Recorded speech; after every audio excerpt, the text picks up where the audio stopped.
I got the opportunity to meet 6 rich Ghanaian men, and I asked them this question: why are they not building factories for the youth of this country to get a job to do? These 6 rich businessmen burst into laughter as if I have said something funny.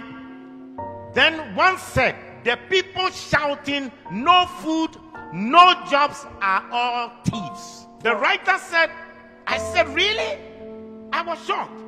And the man then went on, he said, I run a manufacturing business and trading business. He said, the biggest challenge in my manufacturing business is not electricity. It is not infrastructure.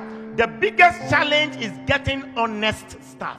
Everyone we hire appears to be on a mission to steal as much as possible. They will inflate invoices, recording less than the actual number of units produced. The worst part of it all is that all the fraud we have uncovered is not done by a single person. It is usually many staff who collude with each other, from the production line to sales to finance and even to top management. The businessman said, there was a year I overhauled management 3 times. I now use Indian expatriate management. So competent, so honest, and so straightforward. I thought they were expensive at first, with all the visa fees, accommodation, house staff. But now that the losses due to staff theft have been reduced to a minimum and efficiency increased, the Indian management has turned out to be cheaper than the previous African Ghanaian management. Now all sensitive positions involving money go to Indians. Africans are only allowed in non-sensitive positions. This is what the businessman further said. I used to criticize indigenous African companies like Dangote Group that hire so many Indians when there are many unemployed Africans. But now I understand their painful decisions. He said, my biggest challenge in the trading business is the same. In other words, he has a trading shopping business, and he said, it is getting honest staff. The form of trading occurs in open market and involves staff having access to huge sums of money running into few millions. I know how much I pay to security companies to provide the escort for the staff, not to prevent robbery, but to ensure that the staff will go straight to the bank and will not run away with the money. This money spent on security companies is even enough to be declared as profit. He said we have to spend a CCTV, biometric scanners, and other things that wouldn't be needed if the staff weren't looking for opportunity to steal. He said it got so bad at a point that my own criteria for employing a staff was no longer competence or certificate, but honesty. At least competence and skills can be learned, but once you are dishonest, you are dishonest. He said we always complain of the economy and how there are no jobs.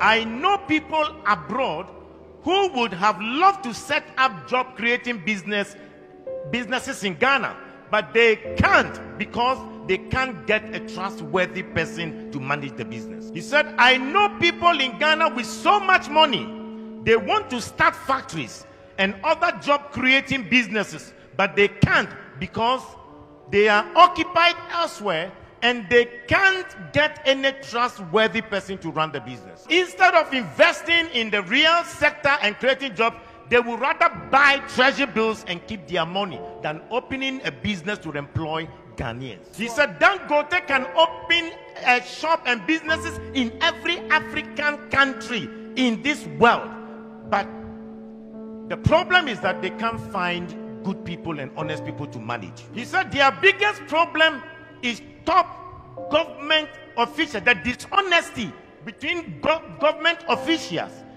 that is preventing Africa to become better. He says start a small farm and they start a small poultry farm, and they will steal the eggs. He said if they don't steal the eggs, they will intentionally kill the chicken and the fowls, and then they will ask you if they can take it home.